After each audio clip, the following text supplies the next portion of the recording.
Hi అండి, welcome to సూర్య వంటలు. ఈరోజు మనం అటుకుల ఉప్మా చేసుకోబోతున్నామండి. దీనికి కావలసిన పదార్థాలు వీడియో చివరిలో చూడొచ్చు. ముందుగా నేను ఒక గ్లాసు అటుకులు తీసుకున్నాను. చూడండి, ఇవి గట్టిగా ఉన్నాయి. వాటర్ పోసి ఒక పావు గంట నుంచి అరగంట వరకు నానబెట్టాలి.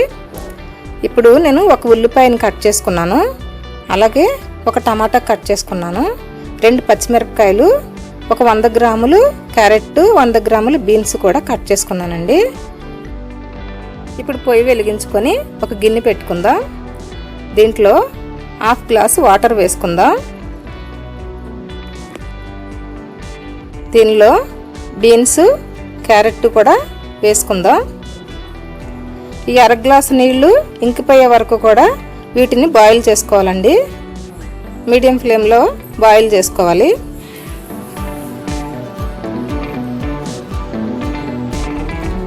చూడండి, నీరంతా ఇంకిపోయింది, మెత్తగా అయినాయి కదా, బాగుంటాయి ఇలా ఉంటే. ఇప్పుడు ఇవి తీసేసి కళాయి పెట్టుకుందాం. ఈ కళాయి వేడెక్కిన తర్వాత ఒక 50 నుంచి 100 గ్రామ్ ఆయిల్ వేసుకొని దీనిలో ఒక గుప్పెడు పల్లీలు వేయించుకోవాలి. ఇవి కొద్దిగా వేగిన తర్వాత దీనిలో మిక్సింగ్ చేసినటువంటి తాలింపులు వేసుకొని వేయించుకోవాలి. 2 స్పూన్లు చాలండి. కొంచెం దోరగా వేగిన తర్వాత దీనిలో కొద్దిగా కరివేపాకు కూడా వేసుకోవాలండి. ఇప్పుడు దీనిలో సారీ అండి, వీడియో ఆఫ్లో ఉంది. పచ్చిమిరపకాయలు, ఎండుమిరపకాయలు, ఉల్లిపాయలు కూడా వేసేసాను. వీడియో ఆఫ్లో ఉంది, చూడలేదు. ఇప్పుడు టమాటాలు వేసుకోవాలండి. ఇవన్నీ వేగిన తర్వాత ఈ టమాటాలు కూడా వేసుకుని వేయించుకోవాలి.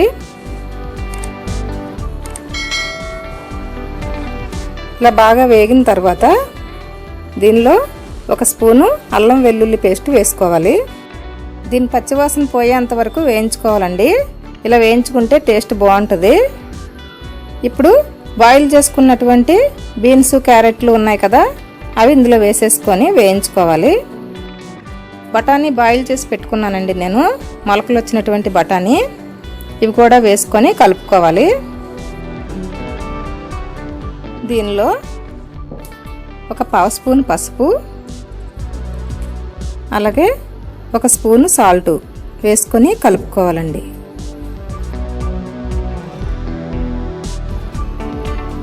ఇలా వేగుతూ ఉండగా ఇప్పుడు చూడండి, అటుకులు శుభ్రంగా నానినాయి కదా, ఈ వాటర్ అంతా తీసేద్దాం. ఈ వాటర్ అంతా వాష్ చేసుకోవాలి. ఇలా వాటర్ లేకుండా అటుకులు ఇలా పొడి పొడిలాడేటట్టుగా తెచ్చుకోవాలి. ఇవి ఒకసారి వేయించేసుకొని అప్పుడు అటుకుల్ని కొద్ది కొద్దిగా వేసుకుంటూ కలుపుకోవాలి.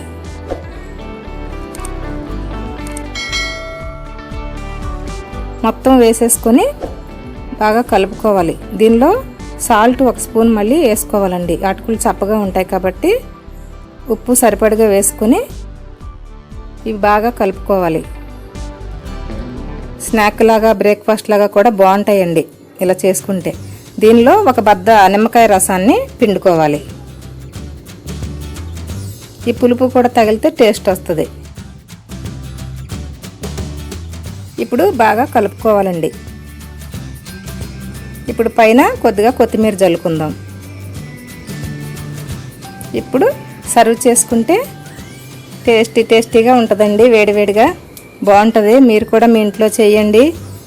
చేసి ఎలా ఉంది కామెంట్లో పెట్టండి. మీ పిల్లలు ఇష్టపడతారు. స్నాక్ బాక్స్లో పెట్టచ్చు, స్కూల్కి అందరికీ కూడా ఇష్టంగా తింటారండి ఇది.